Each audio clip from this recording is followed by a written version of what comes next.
IPL cricket තරගාවලියේ අවසන් වටේට සුදුසුකම් ලැබූ අවසන් කණ්ඩායම බවට පත්වීමට කුමාර සංගක්කාර අධ්‍යක්ෂකතුවරේ දරන සහ ප්‍රධාන පුහුණුකරු ධූරේ දරන රාජස්ථාන් රොයල්ස් කණ්ඩායම ඊයේ පස්වරුවේ සමත් වුණා. මුම්බායි ඉන්දියන්ස් කණ්ඩායම සමග පැවති මෙම තරගයේ කාසියවාසී දෙනු මුම්බායි කණ්ඩායම පළමුවෙන් පන්දු රැකීමට උරාගත්තා. ලද ආරාධනෙන් පිටියට පිවිසි රාජස්ථාන් රොයල්ස් ක්‍රීඩකයින් නියමිත පන්දු අරවිස්ස අවසානයේ කඩළු 8ක් තැබි 205ක අභියෝගාත්මක ලකුණු පුවරුවක් ගොඩනැගුවා. ධ්‍රුව් ජුරේල් ලකුණු 38ක් සහ දසුන් ශානක පන්දු 15කින් ලකුණු 29ක් රැස් කළා.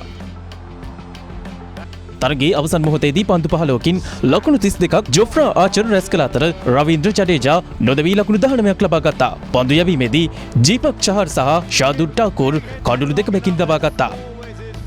ලකුණු 206ක අභියෝගාත්මක ඉලක්කයක් හඹා ගිය මුම්බායි ඉන්දියන්ස් පිතිකරුවන්ට නියමිත පන්දු අරවිස්ස අවසානයේ කඩළු 9ක් ලැබී ලකුණු 175කට සීමා වුණා. සූර්ය කුමාර් යාදව් ලකුණු 60ක් රැස් කළ අතර නායක හර්දික් පාණ්ඩ්‍යා පන්දු 15කින් ලකුණු 34ක් ලබා ගත්තා. පිටෙන් මෙන්ම පන්දුවෙන්ද විශිෂ්ට දස්කම් දැක්වූ ජොෆ්රා ආචර් කඩළු 3ක් බිඳ තබමින් තරගයේ වීරයා සම්මානයද දිනාගත්තා. ඒ අනුව මෙම තරගෙන් ලකුණු 30ක ජයක් රාජස්ථාන් රොයල්ස් කණ්ඩායමට හිමි වූ අතර ඔවුන් අවසන් වටේට අවසන් ස්ථානය තහවුරු කරගත්තා. ඒ අනුව අවසන් වටේට සුදුසුකම් ලබාගත් කණ්ඩායම් බවට පත් වුණේ රොයල් චැලෙන්ජර්ස් බැංගලෝරු කණ්ඩායම, ගුජරාට් ටයිටන්ස් කණ්ඩායම, සන්රයිසර්ස් හයිඩ්‍රාබාද් කණ්ඩායම සහ රාජස්ථාන් රොයල්ස් කණ්ඩායමයි. IPL ක්‍රිකට් තරගාවලියේ අවසන් වටේ පළමු තරගය හෙට රොයල් චැලෙන්ජර්ස් බැංගලෝරු කණ්ඩායම සහ ගුජරාට් ටයිටන්ස් කණ්ඩායම අතර පැවැත්වීමට නියමිත අතර එම තරගයේ ජයග්‍රහණය කරන කණ්ඩායම ඍජුවම අවසන් මහා තරගයට සුදුසුකම් ලබා ගන්න බා.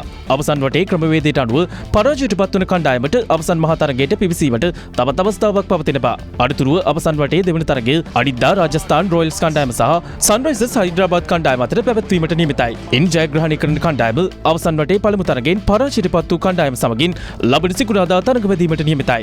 එම තරගයෙන් ජයග්‍රහණය කරන කණ්ඩායම අවසන් වටේ පළමු තරගයෙන් ඍජුවම සුදුසුකම් ලැබූ කණ්ඩායම සමගින් ලබන ඉරිදා අවසන් මහා තරගයට ක්‍රීඩා කිරීමට නියමිතයි.